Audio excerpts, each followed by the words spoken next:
You will need 3 eggs, golden granulated sugar, unsalted butter, milk chocolate, plain flour, dark chocolate, and cocoa powder. Start by cutting the butter up into pieces. You need around 185 grams. You need to cut them into small squares as this will make it easier to mix. Take the dark chocolate. Do exactly the same thing. You need to measure around 185 grams. Break it into smaller pieces. Boil a kettle of water and pour it into a pan. Place the pan over some heat and place the bowl with the butter and the chocolate on top. If possible, don't let the bowl touch the water. Heat the oven to 180 degrees or 160 degrees if you have a fan oven.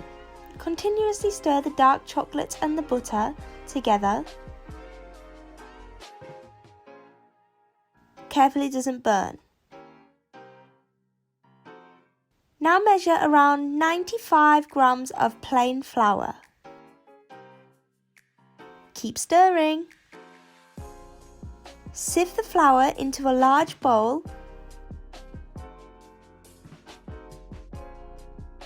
and measure out around 45 grams of cocoa powder.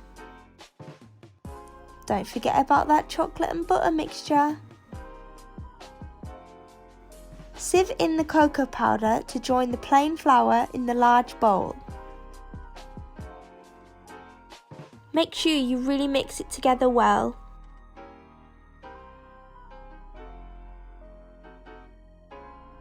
Then remove the butter and chocolate mixture from the pan, but please be careful, it is so hot. Use some baking paper to line a tin, or you could just rub some butter in the tin like I did. Then measure out around 285 grams of the granulated sugar and crack 3 eggs. Add each egg in with the sugar, making sure there's no shell. That's why I like to crack my egg into a separate cup, so that you know that there's no shell in there at all. Stir together with a fork, and then when you've got out the big lumps, get out the whisk. So I recommend an electric whisk for this, and you want it to go nice and light and fluffy. Pour in the butter and chocolate mixture that you heated earlier. And using a figure of 8 motion, you need to fold this in to the sugar and eggs. You need to use this figure of 8 action as it keeps the air inside the mixture. Sieve in the cocoa powder and flour mixture, and again fold this in. Use that figure of 8, you don't want to stir the mixture.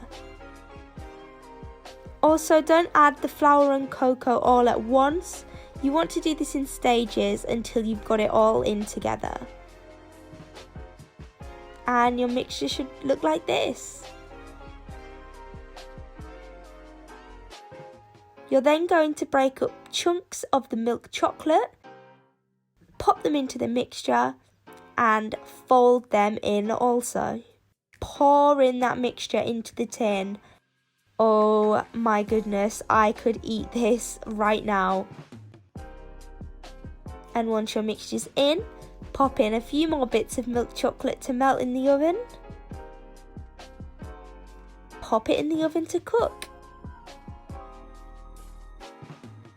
Once you've finished, of course you've got to lick the spoon. I mean, what else do you do once you finish baking? And then of course clean up whilst your brownie's cooking. You want to cook your brownie for around 25 minutes, but at the end just check, because I sometimes leave mine in for an extra 5 minutes to make it a little bit crispier. And here's the finished result. It was delicious and it's already all gone before this video is even up.